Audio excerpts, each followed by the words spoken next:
Ya, pemirsa, penanggulangan malaria di Indonesia menunjukkan perkembangan yang menggembirakan. Menurut data dari Kementerian Kesehatan Republik Indonesia, adanya kecenderungan penurunan dari jumlah kasus positif malaria dan annual parasite incident yang dilaporkan pada tahun 2010 hingga 2020.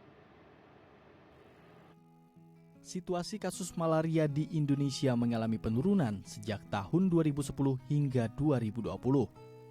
Menurut data dari Kementerian Kesehatan Republik Indonesia, tercatat pada tahun 2010, kasus positif malaria di Indonesia mencapai 465.700 kasus. Sementara pada tahun 2020, kasus positif menurun menjadi 235.700 kasus. Tidak hanya itu, penurunan kasus malaria juga diikuti dengan penurunan annual parasit incidence atau API yang pada tahun 2010 mencapai 1,96 dan di tahun 2020 mencapai 0,87. Berdasarkan capaian endemisitas per provinsi tahun 2020, terdapat 3 provinsi yang telah mencapai 100% eliminasi malaria, antara lain DKI Jakarta, Jawa Timur, dan Bali. Sementara provinsi dengan wilayah yang belum mencapai eliminasi malaria, yakni Maluku, Papua, dan Papua Barat. Dalam menangani kasus malaria di tanah air, pemerintah juga menyediakan obat anti malaria, perluasan penemuan dini malaria, meningkatkan kapasitas SDM kesehatan, serta kerjasama lintas program dan organisasi profesi. Ya, untuk membahas lebih lanjut bagaimana kemudian penanganan malaria di tanah air saat ini kita telah terhubung dengan Dr. Didik Budianto selaku Direktur dari Pencegahan dan Pengendalian Penyakit Tular Vektor dan Zoonosis. Selamat pagi, Dr. Didik.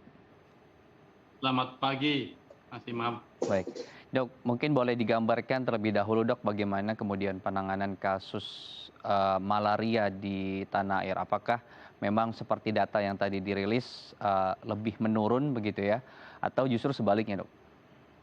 Ya, jadi memang dalam kurun waktu tahun 2010 sampai dengan tahun 2020, 10 tahun ini terjadi penurunan yang cukup signifikan ya. Terutama penurunan ini kita lihat dari API-nya, ya. Annual Parasite Incidence-nya yang tahun 2010 itu sekitar 1,96, kemudian pada tahun 2020 ini menurun sampai dengan 0,87. Jadi ini upaya-upaya yang sudah kami lakukan, terutama bagaimana menerapkan strategi yang secara komprehensif. Yang pertama adalah bagaimana pengendalian vektornya. Kemudian kita lakukan surveillance secara terpadu, dan seterusnya adalah bagaimana kita tata kelola kasus dan diagnosis dini. Ya. Dalam hal ini memang upaya-upaya ini seperti pengendalian vektor ini sangat bergantung pada bagaimana kerjasama kita dengan masyarakat, tentu saja. Ya, seperti misalnya tadi sempat kita diskusi terkait dengan bagaimana pemberian kelambu, ya, pembagian kelambu secara massal, kelambu yang berinsektisida. Ya, kemudian juga dilakukan bagaimana sense of belonging dari masyarakat itu bisa meningkat, seperti dengan pendekatan PLA, Participatory Learning Action. Nah, di sini masyarakat diminta untuk bisa sama-sama untuk menanggulangi masalah kesehatan yang ada di sana. Jadi itu strategi yang pertama, begitu, pengendalian vektor. Kemudian yang surveillance terpadu ini memang surveillance secara vektor dan juga surveillance kasusnya. Ya. Ini yang harus kita lakukan. Kemudian yang strategi ketiga adalah deteksi dini yang secara cepat, yaitu dengan menggunakan paling tidak mikroskopis, dan kemudian penemuan kasusnya dengan RGT, dan juga pengobatan. Ya, pengobatan ini tetap kita menggunakan pengobatan yang standar, ya, dengan ACT, artemisinin combination therapy plus primaquine. Demikian itu Mas Imam, dari upaya-upaya yang sudah kita lakukan 10 tahun ini. Jadi 3 strategi itu kemudian dilakukan secara berkala dan hasilnya bisa kita rasakan sekarang gitu ya, terjadinya penurunan dari API terutama gitu ya. Daerahnya sendiri, Dok, kita tahu juga beberapa daerah seperti misalnya Papua gitu terkenal sekali dengan kasus malaria. Terus kemudian juga NTT gitu ya, juga terkenal dengan kasus tersebut. Apakah daerahnya masih berkutat di daerah timur seperti itu, atau justru harus juga diwaspadai oleh teman-teman yang berada di Indonesia bagian tengah dan juga barat? Ya, memang sampai dengan tahun 2020 ini Mas Imam, bahwa daerah-daerah endemis yang tinggi, ya, kasus yang sekitar saat ini sekitar 200 ribuan sekian itu 80% disupport dari Indonesia bagian timur, ya, terutama Papua, ya. Sedangkan di daerah lain pun juga harus kita waspadai. Sehingga tahun 2020 ini kalau kita lihat endemisitasnya sudah ada 3 provinsi yang seluruh kabupatennya itu sudah eliminasi malaria, yaitu di DKI Jakarta, kemudian di Jawa Timur dan Bali. Sedangkan untuk yang di daerah Papua, Papua Barat dan satu lagi adalah di Maluku ini memang masih 0% gitu ya. Jadi belum ada kabupaten kota yang eliminasi malaria. Sehingga di dalam strategi kita pembagian untuk eliminasi ini memang sampai dengan tahun 2030 ini secara berjenjang. Ya, seperti ada dengan membagi per regional. Ada 5 regional. Regional Jawa Bali, kemudian Sumatera, Sulawesi dan NTB, kemudian Maluku, Maluku Utara, ya, kemudian Papua dan seterusnya seperti itu. Nah, untuk yang Papua Barat ini memang di regional kelima kita targetkan tahun 2029. Itu eliminasi malaria.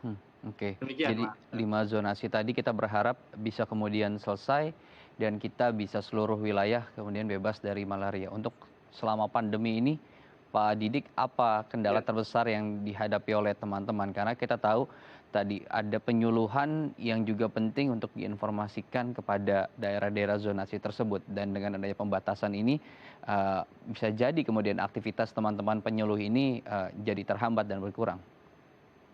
Iya, betul sekali Mas Imam. Jadi dengan adanya suasana pandemi COVID yang belum selesai ini, memang upaya-upaya malaria untuk penanggulangan malaria ini nggak boleh berhenti, gitu ya. Oleh karena itu tetap dilakukan, ya, dengan catatan bahwa protokol kesehatan dilakukan dengan ketat, gitu ya.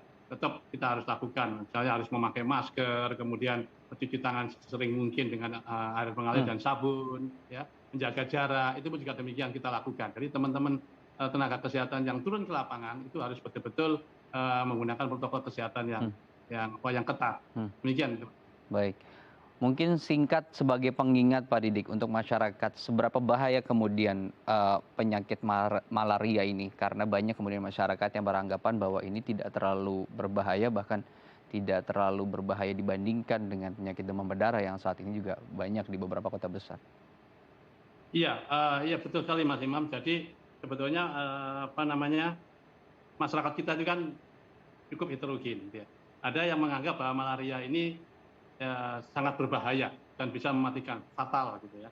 Ada juga yang menganggap bahwa malaria ini ya sudah, kita hidup dengan malaria ya sudah, gitu ya, biasa-biasa saja. Nah, ini yang harus kita, kalau yang sudah menganggap bahaya itu akan bagus sekali, sehingga advokasi kita atau edukasi kita akan menjadi lebih mudah, gitu ya.